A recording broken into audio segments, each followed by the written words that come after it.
Bonjour à toutes et à tous, bienvenue pour cette deuxième journée du congrès télétravail. Je suis ravie d'être avec vous pour animer la table ronde sur les risques psychosociaux, comment résoudre la face cachée du télétravail. Je suis Fabienne Broucaret, la fondatrice de My Happy Job, qui est un site dédié à la qualité de vie au travail et au bien-être au travail. Et j'ai à côté de moi 5 intervenants et intervenantes pour du coup échanger pendant 45 minutes et on prendra ensuite vos questions, donc n'hésitez pas à partager vos questions et vos retours d'expérience par le chat. Je serai votre voix pendant la conférence pour les transmettre à nos intervenants et intervenantes. Bonjour Caroline Diard. Bonjour Fabienne. Vous êtes professeur associé en management DRH et droit à l'EDC Paris Business School et vous êtes la co-auteure de 2 livres qui nous intéressent particulièrement par rapport au sujet du jour sur la transformation digitale de la fonction RH, livre paru chez Duno, et sur la prévention des RPS et des accidents du travail, un livre qui vient de paraître il n'y a pas très longtemps chez Maxima. Bienvenue. Merci à vous. Bonjour Léopold Denis. Bonjour. Vous êtes cofondateur de Moodwork, qui est une plateforme digitale pour favoriser la qualité de vie au travail en entreprise et rendre, on aura l'occasion d'en parler, chaque salarié acteur de sa qualité de vie au travail. Bienvenue. Merci. Bonjour Yvan Mathioni. Bonjour. Vous êtes consultant spécialiste des risques psychosociaux chez Stibulus, qui est un cabinet spécialisé sur ces questions-là. Et vous nous parlerez un petit peu de l'accompagnement que vous avez pu mener pendant un an et demi de télétravail et un petit peu les risques psychosociaux particuliers liés à la crise qu'on a pu connaître et puis sur le télétravail en général. Bienvenue. Bonjour, maître Jean-Michel Mire. Bienvenue. Bonjour. Vous êtes avocat associé chez Capstan Avocat et du coup on abordera le point de vue plutôt légal avec vous sur les questions de prévention des risques psychosociaux. Bienvenue à vous. Et pour terminer, bonjour Hervé Rabec. Bonjour. Vous êtes du coup directeur général de SEST, qui est un service aux entreprises pour la santé au travail et qui est un service inter-entreprise. Donc on aura l'occasion aussi de parler avec vous non seulement des RPS mais aussi des TMS, autre volet important quand on est en télétravail. Alors on vient de passer un an et demi pour beaucoup en télétravail contraint, avec du télétravail à temps complet, avec des mesures sanitaires assez contraignantes. Donc autant le télétravail peut être source et facteur de qualité de vie au travail et de bien-être au travail, mais on a vu avec la crise qu'il y avait des points de vigilance et des risques qui ont émergé au bout d'un an et demi. Donc je voulais commencer avec vous, Caroline, pour définir un petit peu, quand on parle de risques psychosociaux, de quoi on parle concrètement, et est-ce que vous pouvez nous dire, quand on est en particulier en télétravail, quels sont les RPS qui sont ressortis depuis le début de la crise notamment ? Alors les risques psychosociaux, la définition, vous la trouvez auprès de l'Institut national de la recherche et de la sécurité pour la prévention des accidents du travail et des maladies professionnelles, qui est connu sous le nom d'INRS. Et ce sont en fait l'ensemble des risques qui sont inhérents à une situation de travail et qui sont présents, combinés ou non, avec une situation de stress, de violence, qui est une violence interne commise au sein de l'entreprise par les salariés. Ça peut être du harcèlement moral, du harcèlement sexuel, des conflits exacerbés entre des personnes ou entre des équipes. Donc ça, c'est la définition officielle sur laquelle on peut se baser. Après, le sujet qui nous concerne, c'est le télétravail. On a vécu une période de télétravail atypique, qui a mis la lumière justement sur ces risques psychosociaux, puisqu'on est dans une situation de télétravail à temps plein, subi, contraint, dégradé, et du jour au lendemain. Donc il y a une sorte de choc qui s'est produit pour un ensemble de salariés en France. Alors les statistiques donnaient au mois d'avril 2020 41% des salariés concernés par le télétravail, donc ce qui est un chiffre important. Et les sondages en sortie du premier confinement ont montré l'émergence de ces risques psychosociaux. Alors, quels ont été ces risques ? En situation de télétravail, le stress, situation d'angoisse, qui n'est pas liée à l'organisation du travail en elle-même, mais à l'organisation du travail dans un contexte de crise qui est un contexte anxiogène. Donc, il faut quand même le rappeler dans un premier temps. Donc, situation de stress, isolement, beaucoup de burn-out liés à des difficultés à se déconnecter, à une charge de travail qui a été augmentée et à une problématique qui a été émergente, c'est la problématique de harcèlement managérial en situation de télétravail. Ce qui ne se voyait pas dans les études sur lesquelles on a travaillé avant le confinement. Avant le confinement, vous l'avez dit, télétravail, source de bien-être, développement durable, gain de temps de transport, un manager dans la délégation, la confiance et plutôt l'autocontrôle que le contrôle. Et là, on voit apparaître des situations de harcèlement et des salariés qui, à l'issue de ce long confinement, longue période de télétravail subi, sont littéralement en burn-out. Donc les médecines du travail sont saisies.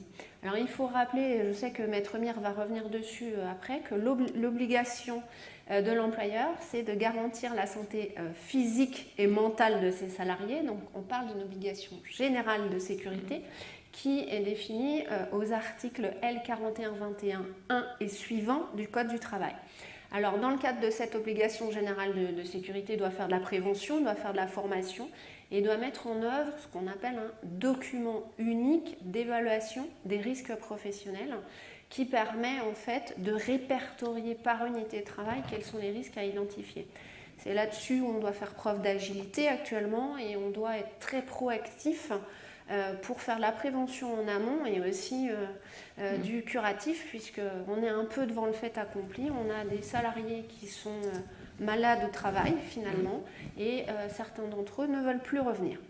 Ah oui, ce qui va être dans les mois à venir un vrai challenge. Ce qui va être un souci. Alors il y a une vraie problématique de compétences pour les managers, parce que manager à distance, c'est pas la même chose que manager en présentiel.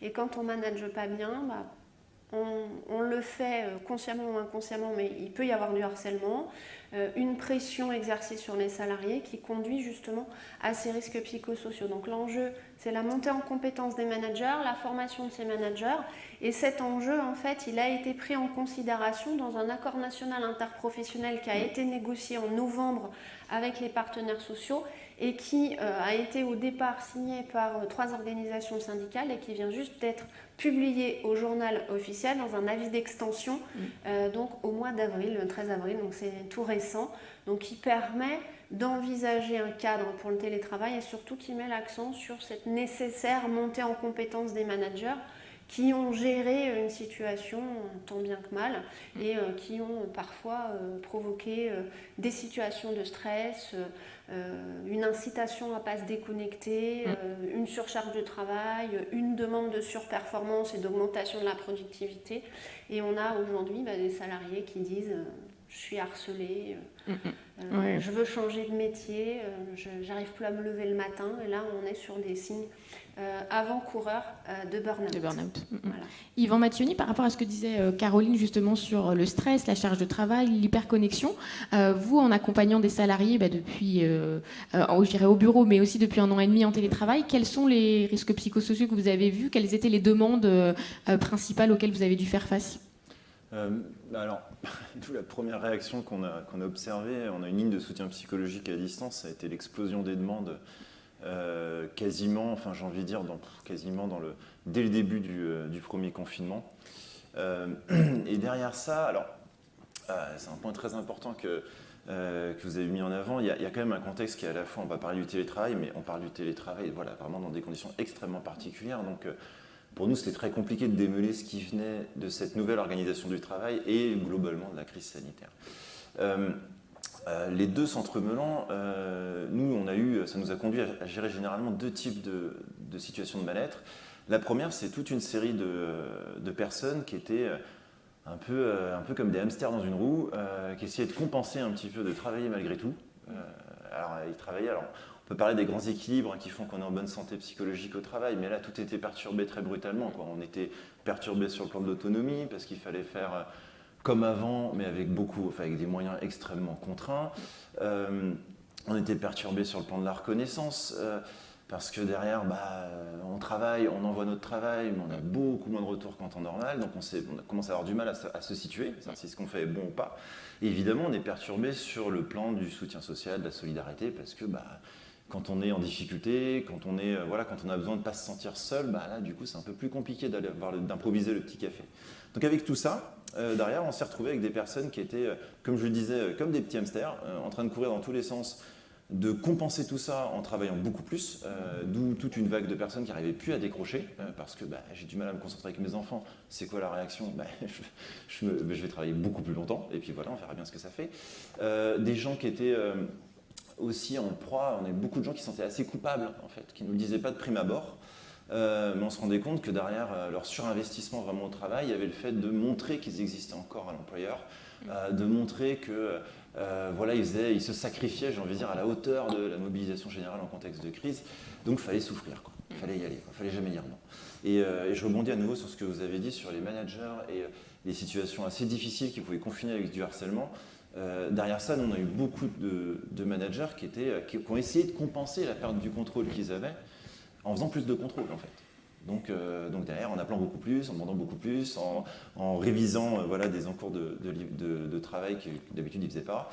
Donc on a eu tout ça. Donc là derrière, on avait des gens qui petit à petit voyaient le réservoir se vider, commençaient à trouver tous les autres insupportables, globalement, commençaient à étiqueter un petit peu tout leur entourage, et derrière, évidemment, ça a amené pas mal d'accidents relationnels. Ça, c'est le premier cas. Il y a eu un autre cas, quand ça ne se passait pas très bien, qui parfois suivait celui-ci. C'était les cas de décrochage. On a vraiment des personnes qui, parfois tout de suite, parfois petit à petit, parfois après avoir vidé leur réservoir, se sont trouvés dans un état qu'ils avaient eux-mêmes du mal à nous définir, à savoir, on se réveille, on allume le PC, on se dit qu'il faut y aller et on n'arrive pas à y aller. En fait, on n'arrive pas à s'organiser, on n'arrive pas très bien à savoir ce qu'il faut faire, on commence à se poser des questions métaphysiques sur notre travail, parce que est-ce que c'est important, pas important, etc. Et on va finir par tourner en rond en ruminant un petit peu toute la journée, en étant incapable de se réengager, quoi, en fait, dans le travail. Donc voilà, c'était les deux grands cas. Alors, évidemment, c'est venu derrière, quand vous avez des gens qui sont fatigués, quand vous avez des gens qui ont décroché. Comment ça se traduit d'un point de vue, quand on parlait un petit peu aux managers, aux RH, etc., c'est tout un tas d'embrouilles en fait, dans les équipes, tout un tas d'incompréhensions, tout un tas de mots déplacés, de gens qui se sont vexés, etc. Donc régulièrement des petits passifs comme ça qui se sont constitués sous l'effet de la fatigue, quoi. Ah oui, donc hausse aussi des conflits et du coup des tensions derrière avec la distance qui n'aide pas. On a parlé là du coup des risques psychosociaux. Alors on a tendance parfois à les oublier, mais les troubles musculo-squelettiques ne concernent pas que les ouvriers sur les chantiers ou les gens qui ont un travail dit physique ou manuel. Hervé, du coup, est-ce que vous pouvez nous dire un petit peu par rapport au télétravail, quels troubles musculo-squelettiques ça a engendré et du coup à quoi c'est dû concrètement par rapport à quand on travaille au bureau? Oui, effectivement, on le sait tous, on est rentré brutalement avec la période de confinement, alors en chômage partiel pour les uns, mais en télétravail pour beaucoup, heureusement. Alors on peut se réjouir que le confinement ait permis d'éviter très certainement qu'il y ait davantage de personnes touchées par le Covid et de morts, puisque ça a été le cas. Pour autant, ça ne nous dispense pas de réfléchir aux conséquences sur le moyen long terme, effectivement, sur tout ce qui est troubles musculo-squelettiques. C'est-à-dire qu'on favorise chaque fois qu'on le peut la prévention primaire, comment anticiper un certain nombre de risques. Et là, en mettant tout le monde chez soi du jour au lendemain, très peu avaient anticipé comment les collaborateurs sont équipés à leur domicile, avec des grandes inégalités entre ceux qui ont de la place, ceux qui vont être sur un petit espace restreint de travail qui sert parfois aussi de table de cuisine ou de table de salle à manger ou autre, ou à plusieurs, et dans certains cas, même pas d'espace dédié, même pas de table, de bureau, avec des personnes qui travaillent à distance, assis en tailleur sur leur canapé ou sur leur lit, et effectivement avec le risque qui se génère, et ça c'est certain, des problématiques de mal de dos, de poignets, de coups d'articulation. Oublions pas que 80% des maladies professionnelles sont liées aux troubles musculo-squelettiques. Donc il y a un vrai enjeu. N'échangeons pas, très bien, on a essayé de limiter, de contenir le risque Covid, ne rentrons pas, ne nous inscrivons pas mécaniquement dans un risque TMS avec des arrêts de travail qui vont venir et des maladies professionnelles qui vont venir si on ne fait rien. Et plusieurs études ont mis en lien aussi justement les troubles musculo-squelettiques et les RPS. Et en effet, les gens qui étaient aussi moins bien installés dans des plus petits appartements avaient plus tendance à être touchés aussi par les RPS. Donc il y a vraiment des liens, une corrélation entre les deux. Jean-Michel Mire, face justement au TMS et au RPS, quelles sont les responsabilités aujourd'hui des entreprises vis-à-vis de leurs salariés en télétravail ? Ça a été rappelé déjà par Caroline Diard rapidement. Effectivement, l'employeur a une obligation générale de sécurité qui porte aussi bien sur la santé physique que mentale, de ses salariés, et cette obligation de sécurité, qui, rappelons-le, n'est quand même qu'une obligation de moyens renforcés. Rappelons que l'obligation en question a été portée un peu aux extrêmes par la Cour de cassation à une certaine époque, c'est-à-dire l'obligation de résultat absolu, ce qui était effectivement un non-sens en termes de responsabilité juridique, pour revenir à une obligation de sécurité, de résultat, de moyens, l'employeur devant montrer effectivement qu'il met en place les démarches, les moyens permettant de, et parfois il se peut que l'objectif ne soit pas totalement atteint, mais il suffit à ce moment-là de démontrer que la pratique, la structure qui est mise en place a cet objectif-là et permet de l'atteindre raisonnablement. Sur le télétravail, en fait, le diagnostic qui est fait, c'est qu'on a un cadre légal qui est assez restreint, 3 articles du Code du travail, qui datent d'une loi de 2004, d'ailleurs fruit aussi des discussions entre les partenaires sociaux, avec un accord interprofessionnel déjà en 2005. Et sur la question effectivement de la santé, sécurité, finalement assez peu de choses, à l'exception du principe posé, selon lequel l'accident qui survient sur le lieu d'exécution du télétravail pendant, bien sûr, l'exercice de l'activité professionnelle est effectivement qualifié automatiquement d'accident du travail. Bon, ceci étant, après, il y a une quantité de situations dans lesquelles la qualification peut être discutée, mais on voit pour l'instant assez peu de contentieux sur le sujet. Sur l'obligation de sécurité, effectivement, donc on l'a dit, une obligation de sécurité générale de la part de l'employeur, avec nécessité par contre de s'adapter au fait que l'activité professionnelle n'est pas exercée dans les locaux dont l'employeur a la maîtrise, mais en général au domicile du salarié, indépendamment ensuite des évolutions type tiers-lieux et autres dans lesquelles on se dirige progressivement pour notamment redonner un peu de collectif à tout ça. Donc il y a une obligation de sécurité de la part de l'employeur, mais avec une responsabilité qui nécessairement est un peu limitée, puisque, entre guillemets, elle s'arrête à la porte du domicile du salarié. Ça, c'est pour la partie physique. En revanche, pour la partie effectivement mentale et notamment RPS, c'est vrai que l'obligation de sécurité reste à la limite totale, puisqu'on va parler là beaucoup effectivement d'organisation du travail, de productivité, donc de charge de travail, de droit à la déconnexion, et c'est plutôt effectivement cet aspect-là qui répond à la qualification et la problématique des RPS. Donc un encadrement légal sur le sujet qui est le même. Sur le diagnostic qui était fait par les partenaires sociaux en 2005, c'est assez amusant de voir que dès 2005, tout ce qu'on a évoqué était déjà diagnostiqué par les partenaires sociaux. Attention à l'isolement créé par le télétravail. On parle de 2005, on est 2 ans avant effectivement l'apparition de l'iPhone et la généralisation de tous les outils qui vont vraiment mettre effectivement un coup de booster sur le télétravail, et je ne parle même pas du Covid. Donc ces diagnostics-là sont faits avec une injonction faite à l'employeur de les prendre en question, de les prendre en considération, ce que fait l'employeur au travers effectivement des documents uniques d'évaluation des risques, avec en particulier une partie RPS qui est en général assez bien structurée, mais c'est vrai que ce diagnostic-là, l'employeur doit le faire, le partager avec son CSE et la commission santé-sécurité conditions de travail lorsque le CSE a une telle commission, pour justement mettre en place un plan qui soit ensuite communicable aux salariés. Et je parlais tout à l'heure, parce que je pense qu'on y reviendra, de la négociation sur le sujet, qui fait effectivement une part importante dans les accords télétravail aux problématiques de santé, de sécurité et de conditions de travail, pour justement essayer de jouer sur la bonne information, la formation des salariés et des managers. Je pense qu'effectivement, on oublie une chose, c'est que les managers, j'ai l'impression, sont eux-mêmes effectivement les premières victimes de la situation dans laquelle nous sommes et sont eux-mêmes effectivement dans la situation de burn-out et de RPS, et qu'il faut bien que quelqu'un traite aussi cette question-là. Tout à fait, la qualité de vie managériale. Et en effet, quand on regarde les études qui sont sorties depuis 1 an et demi, les managers font partie des populations, entre guillemets, à risque, qui ont été les plus touchées, fatiguées ou épuisées. Parmi les RPS qu'on a identifiés, alors ce qui est intéressant, c'est que tout ne va pas s'effacer en passant au modèle hybride et en passant à 1 ou 2 jours de télétravail. Et donc la crise a exacerbé les risques psychosociaux, les a mis, je dirais, en lumière de manière éclatante, mais tout ne va pas s'arrêter en septembre quand on va progressivement retourner au bureau. Du coup, on a beaucoup insisté là sur la responsabilité légale de l'entreprise. Léopold, qu'est-ce qu'on peut faire chacun aussi à notre niveau?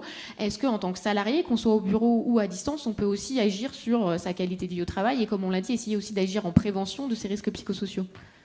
Oui, bien sûr, c'est intéressant en fait, de faire le parallèle entre la responsabilité légale de l'entreprise et la responsabilité, on va dire, réelle dans les risques psychosociaux, parce que toutes les études montrent que la qualité de vie au travail des collaborateurs, c'est réellement en fait une co-responsabilité entre l'organisation qui doit agir sur les facteurs organisationnels de qualité de vie au travail.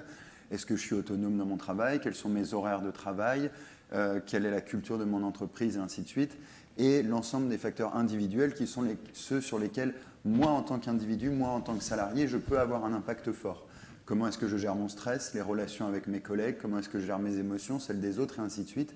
Tout ça, c'est un impact très fort. Et ce qui est intéressant de noter sur l'aspect télétravail, c'est que le salarié a été physiquement coupé de son organisation. Donc en fait, le poids et l'importance de la responsabilité individuelle dans la gestion de la qualité de vie au travail, on va dire, a priori, qu'elle a augmenté. Mon entreprise n'est plus responsable de mon environnement de travail, je le suis beaucoup plus. Auparavant, j'avais des relations avec les collègues, etc., que j'ai beaucoup moins, etc.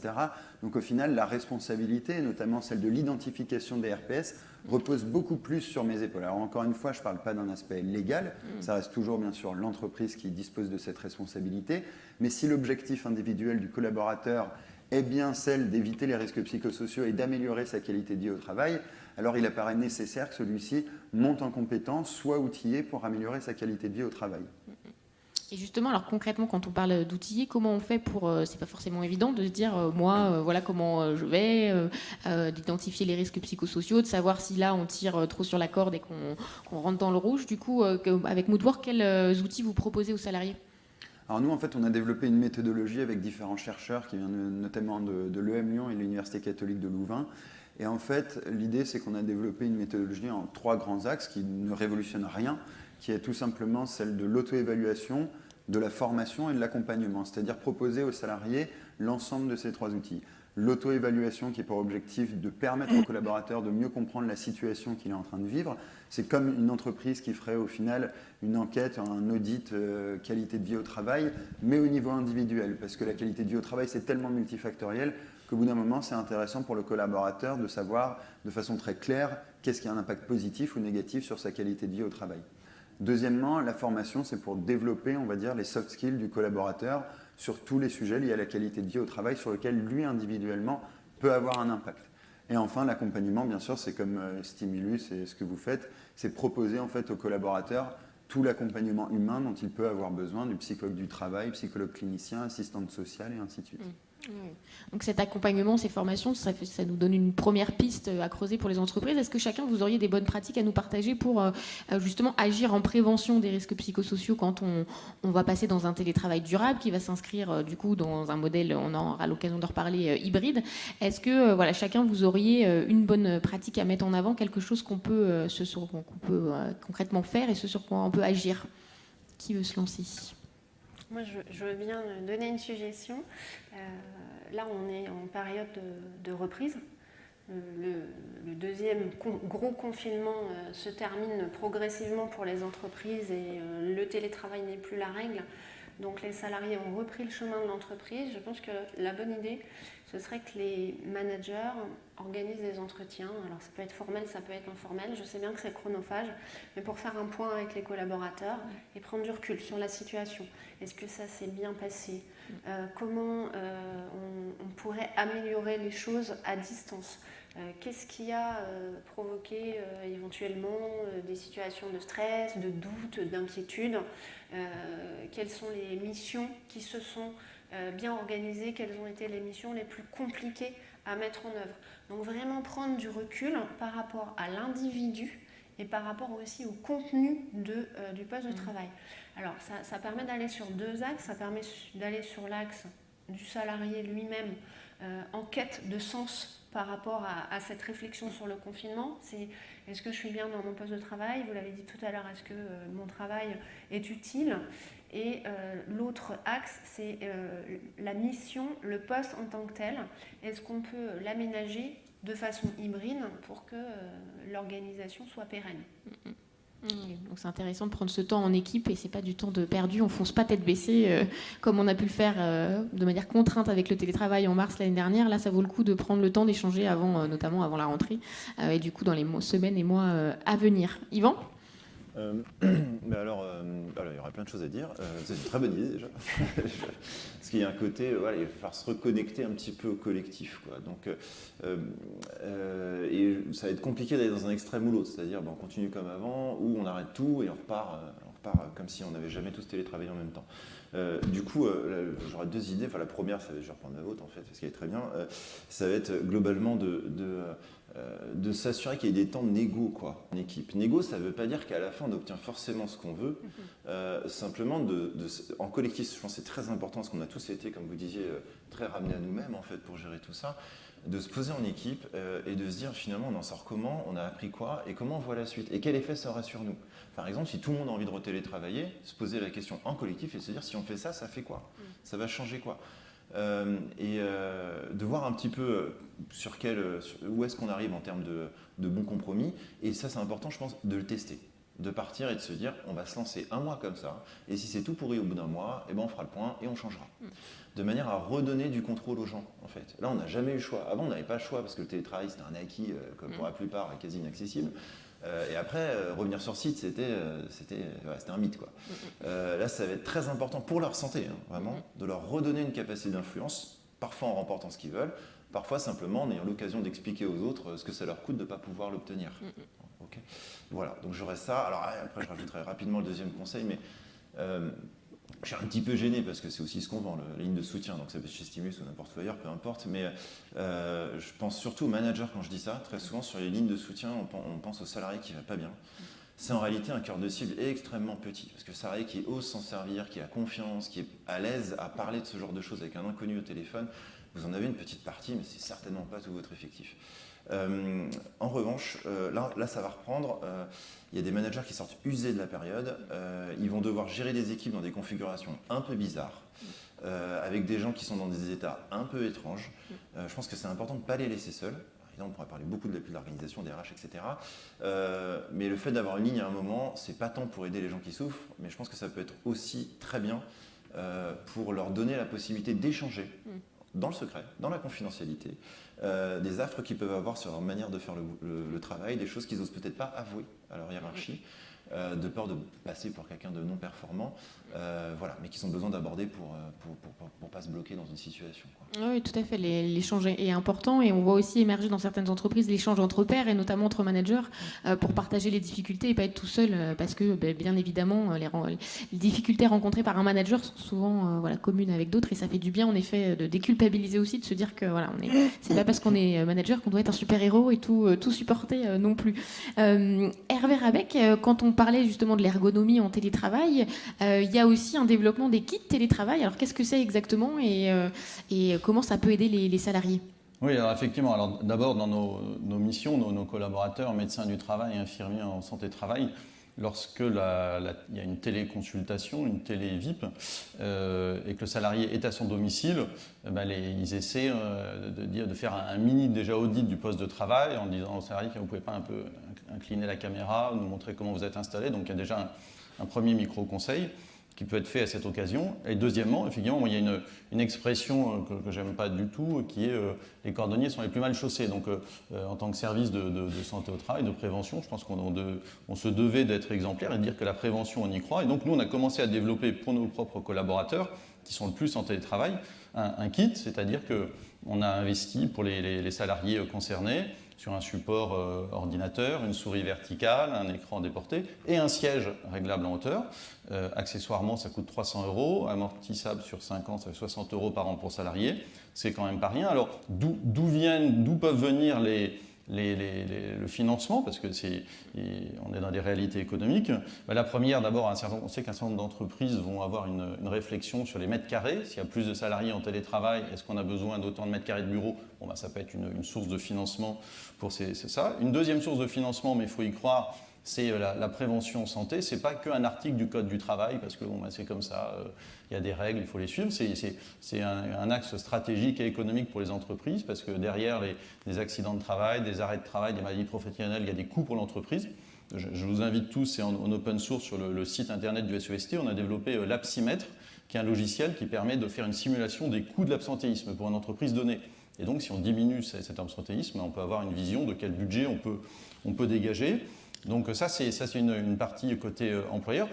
Côté salarié, on peut aussi avoir une discussion. Des salariés qui sont plus en télétravail, s'ils se déplacent avec leur véhicule, ils vont avoir moins de frais d'essence. Sur les transports en commun, s'il y a une diminution il peut y avoir une diminution des coûts aussi des cartes, des tickets, et ainsi de suite. Et donc on peut imaginer qu'il y ait dans un dialogue social bien construit, bien compris, que chacun ait intérêt à investir un petit peu pour être bien à son poste de travail. Et pour conclure, un clin d'œil, puisqu'on parlait du lien TMS-RPS, nous, dans notre kit, on a aussi proposé un tapis de souris qu'on a développé avec notre partenaire Eleas, qui est un rappel des bonnes pratiques prévention des RPS, quelques messages pour les collaborateurs à leur domicile par rapport à l'isolement, pour les managers, comment continuer à prendre soin des équipes qui vous sont confiées, et on a vu que c'était pas facile. Voilà, donc je pense qu'il faut être un peu imaginatif, être prêt à investir, et puis encore une fois, y croire à la prévention, et plus on est sur une prévention primaire, moins on aura à gérer des conséquences sociales et économiques difficiles pour les entreprises. Oui, et puis il y a un vrai boom aussi en termes d'offres, donc j'imagine aussi que les coûts par rapport à il y a quelques années diminuent fortement, et en effet, ne serait-ce qu'un support, un clavier déporté, une souris déportée, ça fait déjà beaucoup au quotidien. Jean-Michel Mire, vous assistez à un boom des accords télétravail, j'imagine. Là, ça doit être dans beaucoup d'entreprises, on négocie et on renégocie. Oui, enfin, on avait déjà ce boom dès 2020, puisqu'on avait identifié environ 1200 accords négociés en 2020 sur le thème du télétravail. Donc dès effectivement le confinement, il y a eu une accélération sur le sujet, avec quand même aussi pas mal d'avenants à des accords qui existaient déjà, bien sûr, pour s'adapter à la situation de la pandémie. Et ce boom effectivement se poursuit, puisqu'on serait aux alentours de 2000 accords à peu près sur un an négociés sur cette thématique. Et avec effectivement, je reprends le point on est à un moment charnière, on termine le deuxième confinement. A priori, il y a une reprise d'activité sur site, pour faire simple, dans les locaux de l'entreprise, pour partie. On va basculer progressivement vers une forme de travail hybride pour un certain nombre de catégories, souvent à la demande des salariés, des syndicats, donc c'est l'objet de négociations, mais ça peut être aussi une stratégie d'entreprise, comme on l'a évoqué effectivement sur les locaux, la répartition, le flex. Donc on a une conjonction d'éléments aujourd'hui, avec d'un côté des entreprises qui tirent les leçons effectivement de la crise et de ce qui s'est fait, de l'autre des partenaires sociaux qui récoltent effectivement les demandes qui sont faites sur le terrain par des salariés qui, pour certains, veulent revenir, d'autres pas du tout, certains disant c'est le moment ou jamais de capitaliser et de pérenniser le 1 à 2 jours de télétravail par semaine, ce qui effectivement auparavant n'était que réservé à, on va dire, 4 à 5% à peu près de la population salariée, sur volontariat, parce qu'il ne faut pas oublier effectivement que le télétravail au départ, c'est effectivement un acte volontaire, et donc qui nécessite un accord employeur-salarié. On est passé aujourd'hui à tout à fait autre chose. Voyez, on va progressivement, on le voit bien dans les différentes études, et puis même sur le terrain, on va progressivement vers cette demande généralisée de 1 à 2 jours de télétravail par semaine. Ce qui nécessite effectivement, nécessairement, lorsque les partenaires sociaux sont présents, en tout cas dans l'entreprise, une négociation, voire même éventuellement une charte s'il n'y a pas de syndicat, donc avec une concertation dite plus directe dans les PME, employeurs, salariés, sur la stratégie, ce que l'on met en face, la QVT, et notamment les objectifs effectivement de QVT, et puis derrière organiser un télétravail de manière à ce que justement tout le point RPS qu'on évoquait soit anticipé. Et ce qu'on voit dans les accords, c'est qu'ils mettent énormément l'accent, puisque une fois encore, l'entreprise n'a pas la totale maîtrise du sujet, donc on met énormément l'accent sur l'information des salariés, donc des collaborateurs en télétravail, la formation également pour justement mieux anticiper les difficultés, la formation des managers, l'accompagnement des managers, parce que je pense qu'effectivement ça c'est vraiment un point dur, c'est que je pense que les managers, j'allais dire, et les DRH ont besoin effectivement, non peut-être pas d'un coach, mais de quelqu'un qui puisse les aider justement à mettre en musique le télétravail de leurs équipes et à le faire fonctionner. Et tout ça, effectivement, s'organise le mieux possible par les accords de télétravail. Donc on a effectivement une floraison d'accords, et moi ce que j'observe, c'est qu'ils sont de plus en plus structurés sur cette question de l'anticipation des RPS en particulier et de l'accompagnement.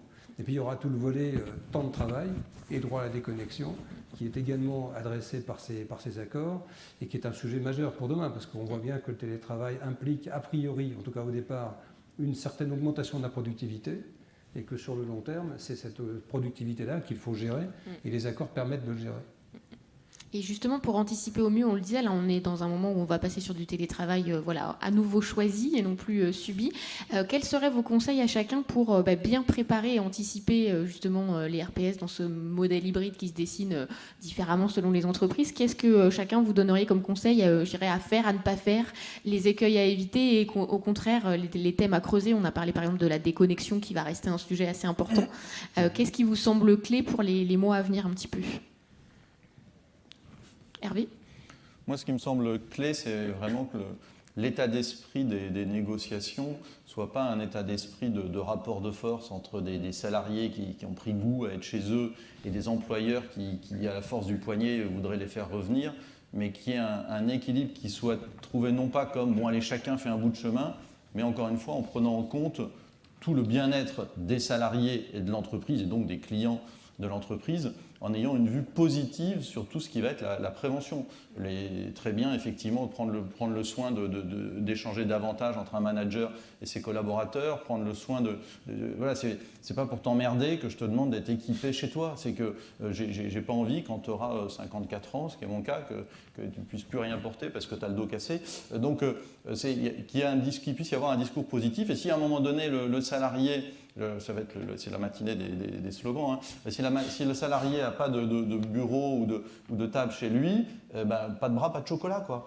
Si tu viens de me donner l'information que quand tu es chez toi, tu travailles assis en tailleur sur la moquette, je ne peux pas faire ça. Non, c'est pas punitif, c'est que je dois prendre soin. Alors, accessoirement, c'est ma responsabilité, mais oublions que ce soit ma responsabilité, je dois prendre soin de toi, et donc je t'invite soit à venir travailler au bureau, où là il y a des bonnes conditions de sièges réglables en hauteur et ainsi de suite, et un environnement, soit de faire en sorte que ta santé ne s'abîme pas chez toi. Donc qu'il y ait vraiment une approche de tous ces accords qui vont venir sous l'angle du bien-être de tout le monde, quoi. Que c'est pas un petit pas des uns et des autres, mais c'est un pas de chacun pour que chacun s'y retrouve, quoi. C'est vraiment un conseil que je voudrais donner. Est-ce que les tiers-lieux peuvent être une voie un petit peu alternative pour ceux qui auraient un appartement trop exigu pour avoir le siège qui va bien et du coup qui ne souhaitent pas forcément avoir une heure non plus de transport tous les jours? Est-ce que des accords avec des coworking, des tiers-lieux, c'est possible et justement ça permet de prévenir aussi, de faire de la prévention? Ah oui, j'y crois beaucoup. Puis en plus, ça peut dans certains cas permettre de rompre une forme d'isolement des salariés chez eux, ou bien un environnement familial compliqué, on disait avec des enfants ou un conjoint qui doit travailler aussi. Et donc, je pense que c'est vraiment une des solutions qui peut avoir beaucoup d'intérêt. D'autres conseils ou écueils à éviter qui veut se lancer? Caroline? Alors, je pense que les employeurs doivent réfléchir en termes de marque employeur. En matière de ressources humaines, on utilise ce vocable qui est plutôt emprunté au marketing à la base, et on constate que beaucoup de nouvelles recrues, de candidats aspirent au télétravail. Donc, l'argument télétravail est un argument de recrutement aujourd'hui. De la même façon qu'autrefois, on avait comme argument venez chez nous, on a une magnifique formidable complémentaire santé, ce qui n'est plus du tout un argument puisque c'est obligatoire. Donc il faut changer son argumentaire de recruteur puisque le recruteur vend la marque de son entreprise, et pour attirer les nouveaux talents et pour s'affranchir de toute limite géographique, je pense que le télétravail est une bonne voie. Parce que du coup, ça va étendre le champ des possibles par rapport au recrutement. On va plus simplement réfléchir en termes de bassin d'emploi, mais on va réfléchir en termes de territoire beaucoup plus large. À la fois parce que les salariés peuvent travailler à distance ou parce que les salariés peuvent travailler sur des centres, et vous l'avez évoqué, qui sont des centres de coworking dans le cadre de Flex Office. Alors, ces centres de coworking, on les présente un peu comme une innovation. Je ne suis pas tout à fait d'accord avec ça, dans la mesure où, dès le milieu des années 90, la région Île-de-France a travaillé sur un projet qui s'appelait les télécentres. Donc j'ai travaillé dessus, c'était mon stage de fin d'études. Donc je suis bien placée pour un bureau de voisinage. Donc il y avait un partenariat avec, à l'époque, ça devait être SNCF RATP, il y avait IBM, France Télécom à l'époque, pour justement faire venir des collaborateurs dans des gares relativement éloignées de Paris, type Cergy-Pontoise ou Marne-la-Vallée, pour éviter les déplacements. L'idée à l'époque, c'était pollution, déplacement, temps de transport, et du coup augmenter la productivité en rapprochant le lieu de travail du salarié. Donc élargir finalement aussi cette notion de bassin d'emploi. Bon, c'est un projet qui a été abandonné parce que probablement pour des raisons de changement de politique. Mais aujourd'hui, on voit qu'on y revient et on est arrivé à maturité sur ce genre de projet parce qu'on a des facteurs qui sont facilitants, des facteurs culturels et psychologiques. On est prêt à travailler à distance. Des outils réglementaires qu'on n'avait pas au milieu des années 90, on est bien d'accord là-dessus, et des outils également technologiques qu'on n'avait pas du tout à ce moment-là. Donc on était un peu trop en avance quand on parlait de bureaux de voisinage. Bon, c'était un beau projet, mais voilà. Oui, un peu en avance sur son temps. on y reviendra. Léopold ? Moi, je voulais déjà corroborer ce que Caroline dit. Nous, par exemple, chez Moodwork, et là je parle plutôt en interne, on a autorisé le télétravail libre pour les collaborateurs. Et c'est vrai qu'au niveau de certains profils qui sont assez rares, assez recherchés, notamment les développeurs, pouvoir élargir le spectre, ça nous a permis de recruter des talents qu'on n'aurait jamais pu recruter avant, restant uniquement sur Paris. La deuxième chose que je voulais dire, et concernant ta question, Fabienne, je trouve que sur la dernière année et demie, les entreprises comme les individus ont énormément été en réaction et donc ont vu un problème et ont cherché à chaque fois à répondre à ce problème. Je pense qu'aujourd'hui, et pour l'avenir de l'organisation des entreprises, il va être très important que chacun, au niveau individuel, au niveau collectif, au niveau de l'organisation de l'entreprise, soit en capacité de se poser pour savoir comment est-ce qu'ils vont vouloir travailler par l'avenir. Avant la crise du Covid, l'impression qu'on a en tout cas, c'est que les entreprises bossaient énormément, j'ai envie de dire, par jurisprudence. On a toujours fait de la même façon, donc on continue de la même façon. Aujourd'hui, en fait, les cartes, elles ont été rebattues. Et donc, il est très important pour, on va dire, la pérennité de la culture d'une entreprise, la nouvelle culture d'une entreprise qui va se dessiner avec le télétravail hybride, avec le travail hybride, pardon. Ça va être de décider collégialement de comment est-ce qu'on veut travailler ensemble. Et en fait, comme on va avoir des règles sur un terrain de foot, aujourd'hui on a décidé de changer les règles et de redéfinir les règles qui vont permettre que l'entreprise travaille de façon intelligente et productive ensemble. Oui, tout à fait. Et parler de ces règles et du comment va être essentiel dans les mois à venir. Yvan ? Alors, moi je pense que sur les pléthores de conseils, on a déjà été très bon là. Mais alors, le premier truc qui me viendra à l'esprit, c'est déjà d'être le plus clair possible avec les salariés sur la nature des enjeux de santé. De leur dire de manière à ce qu'ils soient aussi, eux, un petit peu vigilants sur eux-mêmes et sur les collègues, et se dire, voilà, là, on va prendre telle formule de télétravail sur telle période, ça va être hyper important d'être clair avec eux sur le fait qu'il peut se passer ceci, il peut se passer cela, et à un moment, ils peuvent se sentir décrochés, ils peuvent se sentir abandonnés, ils peuvent se sentir injustement traités par rapport au reste de l'organisation, ils peuvent avoir l'impression qu'ils ne sont pas autorisés à se déconnecter. Donc vraiment essayer de, j'ai envie de dire, prescrire presque les symptômes et de leur dire, voilà, il y a tout ça qui va se passer tôt ou tard. De toute façon, ce n'est pas lié à vous, c'est lié à ce qu'on est en train d'expérimenter. De manière à les rendre déjà un peu plus matures sur la question et de leur dire, si ça se produit, ce n'est pas que vous êtes devenus nuls ou faibles, et ce n'est pas qu'on va vous le reprocher. Au contraire, si vous êtes bon, vous allez me le dire, parce que je sais que ça arrivera.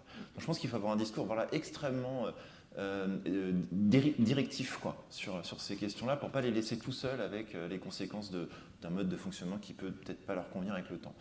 Ça, c'est le premier point. Après, assez concrètement, sur peut-être quelque chose, si on sent que les personnes sont en train de se noyer dans le télétravail, donc c'est super, ils nous disent que c'est génial, mais on voit qu'ils sont livides, qu'ils bossent beaucoup trop, qu'ils sont tout le temps connectés, et qui s'irritent facilement, etc. Donc on voit qu'ils commencent à fatiguer. Quelque chose qui peut aider avec des personnes comme ça qui ont tendance un peu au surinvestissement, ça va être là aussi, j'ai envie de dire, leur prescrire presque de la non-qualité, quoi. Le rôle du manager, le rôle des RH dessus, c'est de leur dire, si vous êtes bon, quand vous êtes en télétravail, à 18h, 18h30, vous avez terminé. C'est peut-être tôt par rapport à ce que vous faites d'habitude, mais vous ne tiendrez jamais le télétravail si vous ne le faites pas. Si je vous vois connecté après, et je pense on peut s'autoriser avec certains profils qui ont une tendance à ne pas savoir s'arrêter, à être assez sec par rapport à ça. Si je vous vois après, du coup, là, on aura un souci. Là, ce n'est pas performant en fait de faire ça. Si on est dans l'autre cas où les gens commencent à décrocher, ça va être compliqué de tenir, d'être aussi assertif avec eux, parce qu'ils n'ont pas d'énergie. Du coup, le conseil là, au-delà évidemment de renégocier, peut-être qu'il y a trop de télétravail, peut-être qu'à un moment il faut qu'ils viennent aussi faire certaines choses sur site. Mais déjà, il y a une étape intermédiaire ça peut être intéressant d'essayer de leur remettre un petit peu de tension et pour les relier au collectif. Alors, un conseil qu'on a souvent donné, c'était de dire, voilà, si vous sentez que des gens décrochent, la prochaine réunion d'équipe, vous dites que c'est eux qui animent, par exemple. Si c'est pas possible pour eux d'animer, vous leur direz, la prochaine fois que tu viens, j'ai envie que tu prennes la parole 2 fois pour exprimer 2 désaccords, par exemple. C'est important que tu sois là. Et là aussi, en étant très clair sur les enjeux. Parce que je ne peux pas te laisser dériver et vivre à part du groupe. Pour ta santé, c'est un vrai risque. Oui. Voilà. Et est-ce qu'il y a un devoir d'exemplarité aussi quand on parle de déconnexion, notamment des managers, de la direction comment ça se fait, voilà, quels seraient là aussi vos conseils? L'exemplarité. Déjà, la première chose, c'est de poser les règles. Oui. La première chose, c'est de poser effectivement des règles claires sur le sujet et que l'entreprise montre que le sujet est pris à bras-le-corps. Et on évoquait tout à l'heure aussi justement les accords. C'est vrai qu'il y a une chose importante d'ailleurs dans les accords, c'est de bannir la copie. Nous sommes effectivement sur un thème, donc le copier-coller est à bannir. C'est un thème sur lequel on peut prendre des bonnes idées de partout. Par contre, chaque entreprise est particulière. On a évoqué la question des développeurs. Oui, c'est une catégorie qui sans doute se trouve mieux à travailler chez elle avec focus, objectif et sur sa créativité. En revanche, quand on a des blocs entiers, des équipes de direction financière par exemple, ou des équipes de DRH, bref, de tous les services tiers, là pour le coup, on a peut-être besoin justement de recréer du lien et de recréer du collectif. Donc c'est vrai qu'il n'y a aucune... il faut travailler la singularité de chaque cas, et effectivement c'est aux partenaires sociaux ou à l'employeur lui-même, s'il n'a pas de partenaires sociaux en tout cas, d'essayer de faire un diagnostic qui lui soit propre et d'adapter justement la solution. Maintenant, pour reprendre effectivement le point de la déconnexion effectivement passe par l'objectif qui est donné, qui est écrit, et effectivement les moyens que l'entreprise montre pour pouvoir atteindre cet objectif de déconnexion. Pour moi, c'est ça l'exemplarité entre guillemets. Et ensuite, il y a tous les cas que vous avez évoqués et qui sont effectivement problématiques. D'ailleurs, pour ceux qui sont insuffisamment investis, entre guillemets, on peut juste citer aussi le cas de ces nombreux salariés dans les équipes qui ont disparu de la vision, de la vue de leur manager au fil du temps et parfois déjà assez vite, et que les managers n'ont plus revu depuis de nombreux mois. Donc là, on a un vrai sujet aussi de RPS à traiter, c'est comment est-ce qu'on réembarque ceux qui se sont exclus ou qui ont été exclus par le mouvement, tout simplement, parce que tout ça est allé quand même très très vite. Et là, pour le coup, les réembarquer, le télétravail peut être effectivement adapté ou pas. Donc, une fois encore, pour moi, c'est exemplarité, ça veut dire afficher des règles claires et ensuite, surtout, bien identifier et bien expliquer son cas dans l'entreprise. Alors, on avait une question par rapport à l'organisation du modèle hybride, donc là on y a bien répondu avec plusieurs regards et avis. N'hésitez pas à poser vos questions par le chat et du coup je les partagerai à nos intervenants, donc vous pouvez m'envoyer vos questions et j'ai la petite tablette devant qui va bien pour pouvoir vous lire. En attendant qu'il y ait d'autres questions qui arrivent, moi je voulais vous demander, on a beaucoup parlé des managers en population à risque, on a vu aussi plusieurs études sur les inégalités hommes-femmes dans le télétravail. Comment on peut essayer aussi d'agir en prévention là-dessus? Caroline, qu'est-ce qui a été mis en avant par la crise? Alors la crise a révélé 2 types d'inégalités en confinement. Inégalité sociale, et vous l'avez évoqué brièvement tout à l'heure, des collaborateurs qui ont dû travailler dans des conditions un peu extrêmes, logement exigu, pas d'équipement, une composition familiale parfois compliquée pour travailler à la maison, des enfants, un conjoint. Donc on a été tous très inégaux par rapport à ce point-là, par rapport au logement. Deuxième point d'inégalité qui est ressorti sur les études en post-confinement, c'est l'inégalité homme-femme. Il semblerait que les femmes se soient davantage investies dans des doubles tâches professionnelles et tâches domestiques, et que finalement la charge mentale des femmes est augmentée. Alors après, les outils de prévention, ils existent dans les entreprises, puisqu'il y a des outils qui permettent d'éviter de créer des inégalités dans les entreprises, alors plus ou moins bien appliquées. C'est très difficile d'identifier ces inégalités-là, parce que quelque part, dire à une femme ça s'est bien passé pour vous, c'est la stigmatiser en tant que femme. Donc c'est toujours un sujet un peu tabou au niveau managérial, et je pense que ça doit faire partie des négociations. Alors le télétravail fait partie des éléments qualité de vie au travail dans les négociations annuelles obligatoires. Je pense qu'il faut replacer cette histoire d'inégalité de genre à ce moment-là dans les négociations. Alors il y a des inégalités aussi par rapport à la capacité à se déconnecter. Vous avez des individus qui sont d'eux-mêmes incapables de se déconnecter parce qu'ils ne sont pas informés. Et vous l'avez évoqué, il faut le négocier dans les accords. Le droit à la déconnexion, il existe depuis 2017 dans le Code du travail. Très peu de managers et salariés ont été informés. On n'a pas communiqué sur ce droit à la déconnexion. Donc quand on ne communique pas, on ne sait pas se positionner. Et s'il n'y a pas de règles de bonne pratique, on ne sait pas ce qu'il faut faire. Donc il y a une inégalité dans le sens où il y a des individus qui sont capables de dire « voilà, c'est 19h, j'ai une famille, je m'en occupe et je crée une frontière. Et j'empêche le brouillage vie professionnelle, vie privée. » Et puis vous avez des individus qui en sont incapables parce qu'ils n'osent pas, parce qu'ils ont peur de représailles, ils ont peur de mal faire, d'être réprimandés, etc. Donc là, c'est vraiment de la responsabilité de l'employeur et du manager de dire voilà, il y a des bonnes pratiques, vous êtes chez vous, certes, mais ça ne nous donne pas le droit de vous solliciter 24 heures sur 24 et 7 jours sur 7. Ce qui a été fait dans certains cas pendant le confinement, il y a eu des abus, mais là je crois qu'il faut revenir à une situation normale de confiance et cadrée. Et je crois que pour cadrer, on a comme outil les accords négociés avec les représentants du personnel et on a également la possibilité de signer une charte aussi, si on ne veut pas signer un accord. Oui. Alors on a une question de Caroline qui nous demande quelles sont les obligations liées au RPS, donc ça on en a pas mal parlé, et quelles sont les sanctions liées au manquement? Alors, les sanctions sont diverses. Je dirais que déjà le simple fait de ne pas avoir un DUER adapté, mis à jour, rappelons que c'est un document qui n'est pas statique et qui doit effectivement évoluer avec la vie de l'entreprise et des circonstances qui se produisent. Et le plus possible en anticipation. Donc là, on a une sanction pénale avec une amende de 1 500 €. Je pense que le problème n'est pas tellement là. Le problème, il est surtout que le fait de ne pas avoir anticipé les situations à risque et de ne pas avoir mis les moyens de les traiter pour éviter justement qu'elles ne se produisent expose l'entreprise, comme toujours, en cas d'accident du travail, à la sanction de la faute inexcusable. Donc, chose qui est assez quand même commun. Et puis, on a quand même de plus en plus de situations dans lesquelles indépendamment de la problématique de faute inexcusable, le salarié lui-même considère avoir été, entre guillemets, maltraité et il peut effectivement attaquer son employeur sur une action en dommages et intérêts, éventuellement prendre acte de la rupture de son contrat de travail, demander la résiliation judiciaire de son contrat de travail pour faute de l'employeur. Donc on a un ensemble effectivement de choses qui font que oui, la sanction immédiate, c'est de l'inspection du travail qui constate que le DUER n'est absolument pas à jour, par exemple.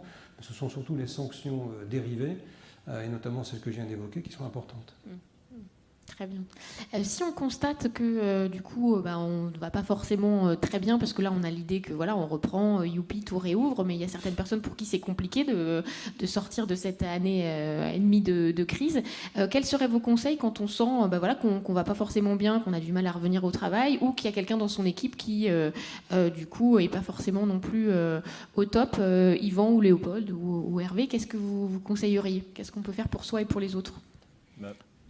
J'ai envie de dire, je peux avoir envie de partir par le pire truc à faire, ce serait de se dire tu te sens pas bien, reste à la maison tant qu'il faut jusqu'à ce que ça aille mieux. Ce qui est pétri de bonnes intentions, on a envie de prendre soin, il a l'air fragilisé, etc. Ou de partir dans l'extrême, c'est non, tout le monde revient, top, on rentre dans le rang, c'est parce que tu fais pas comme les autres que ça va pas, quoi. Dans les deux cas, c'est extrêmement violent, quoi. Enfin, on ne sait pas à quoi on joue en étant aussi carré. L'idée là, je pense qu'il est important, il va y en avoir pas mal des cas comme ça, c'est d'essayer de prendre un moment pour voir que ce qu'ils ressentent compte. C'est pas une question de politesse, quoi. C'est qu'à un moment, la personne elle est loin du travail, elle vit des choses qu'on a peut-être du mal à mesurer parce que pour elle c'est important, c'est inquiétant, etc. Si on ne passe pas par la case où on creuse un petit peu voir ce que ça te fait, et si demain tu revenais, comment tu verrais les choses, qu'est-ce que tu redoutes, je veux dire, le reste va être compliqué parce qu'à partir de là, en se disant, on n'en a rien à faire de ce qu'elle ressent. Donc voir avec elle un petit peu comment ces choses s'articulent, et ça c'est toujours important de le faire avec des gens qui sont un peu fragiles, ça va être de progressivement les mettre un petit peu sous tension. Donc de leur demander des expérimentations qui parfois, si vous les sentez vraiment très effrayés, qui peuvent être de l'ordre du symbolique, c'est-à-dire ok, viens, mais viens uniquement pour déjeuner, quoi, par exemple, ou pour la réunion d'équipe, ou viens 2 heures cet après-midi, et même si en termes de productivité c'est nul, parce qu'il y a le temps de transport, etc. Mais après on débrief, on voit comment tu l'as fait, est-ce que ça a beaucoup compliqué ta journée ou pas, est-ce que ça t'a manqué ou pas. Donc et petit à petit, tendre un petit peu les choses comme ça, pour qu'ils expérimentent et qu'ils voient un peu qu'est-ce qui se passe en vrai, qu'ils ne restent pas bloqués dans la peur. La deuxième chose, là aussi on a pas mal parlé, hein, c'est important de les remettre un peu dans le collectif. Je pense que ce qui est important, c'est de leur demander dans quelle mesure on peut parler de leur anxiété à reste de l'équipe, juste pour leur en faire part en fait, pour qu'ils s'expliquent, pour qu'ils ne savent pas interpréter plein de choses derrière, qu'il n'y en a plus rien à faire, qu'il est désengagé, etc. Mais aussi pour l'amener à ne pas éviter ce sujet en fait. Hervé ? Oui, moi je voudrais aussi rappeler que nos services de santé au travail, médecine du travail sont là pour aider, accompagner employeurs, salariés, et qu'il ne faut pas sous-estimer toute la palette. On a été très mobilisés de toute la période Covid, confinement. Être mis à parler du DUER, document unique d'évaluation des risques, ça peut être compliqué pour un employeur, comment s'y prendre, qu'est-ce qu'il faut faire.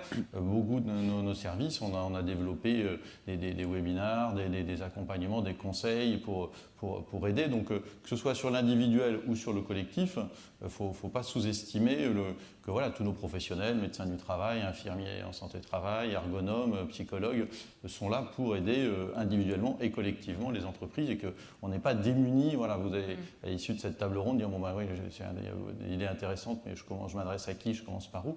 Voilà, qu'il y a aussi des solutions. Il y en avait sur ce plateau, et il y en a aussi auprès de vos services de santé au travail. Oui, c'est un interlocuteur important. On nous demande, ça va être certainement une des dernières questions, quels sont les symptômes ou les signes annonciateurs auxquels un manager doit être attentif quand on parle de RPS ou de mal-être au travail? À quoi faut faire attention? Quels signes vous semblent importants? Caroline? Alors, il y a des signes qui sont très rapidement évocateurs, c'est perte de poids ou prise de poids. Donc là, tout de suite, ça peut être avant-coureur par rapport à un burn-out. Difficulté de sommeil, donc des collaborateurs qui arrivent épuisés le matin. Donc ça peut vraiment inquiéter le manager. Et puis des difficultés à se concentrer. Lors de réunions, par exemple, au cours d'un collectif de travail, on s'aperçoit qu'il y a une grosse difficulté de concentration, une mise en retrait du collaborateur. Et là, ça peut commencer à inquiéter, donc on peut éventuellement en discuter avec le collaborateur et apporter le conseil d'aller consulter la médecine du travail. Et on a parlé du burn-out. Léopold, il y a aussi le bore-out quand on parlait des décrocheurs. C'est aussi un autre volet du coup des RPS. Exactement. Alors c'est un volet qu'on essaye sur lequel on travaille pas mal chez Moodwork en ce moment. Et chez Moodwork, on a une conviction, c'est qu'aujourd'hui, dans les médias, etc., les salariés sont énormément confrontés à des pathologies liées à leur travail, que ce soit le burn-out, que ce soit la dépression, que ce soit le bore-out, etc. Et on trouve que ça devient de plus en plus compliqué pour le collaborateur de se situer vis-à-vis de ces problématiques qu'il peut rencontrer dans sa vie quotidienne au travail. Nous, ce qu'on essaie de faire, c'est de développer des questionnaires qui sont validés scientifiquement, qui ont pour objectif de permettre aux salariés de s'auto-évaluer.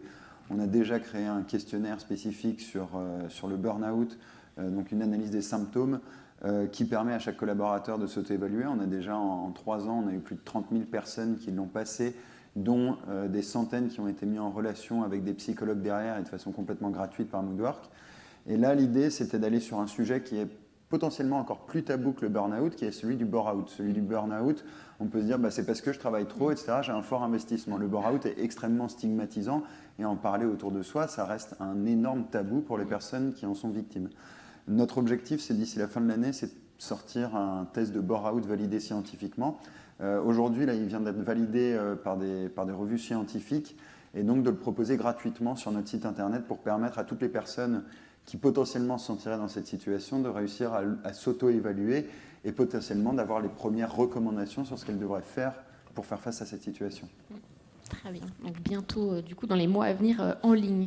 Ça va être le moment de vous remercier, tous les 5. Merci beaucoup. Alors, on nous demande, j'avais une question, si le congrès télétravail était présent sur LinkedIn. Donc oui, vous pouvez retrouver le congrès télétravail sur LinkedIn. Et puis nos intervenants aussi. Donc n'hésitez pas à aller les retrouver sur LinkedIn et en ligne. Comme ça, vous pourrez suivre leurs différentes actualités. Merci beaucoup à tous les 5. Merci. Passez une très bonne journée et je vous souhaite une bonne journée pour la suite du coup des conférences et des interventions. Merci beaucoup.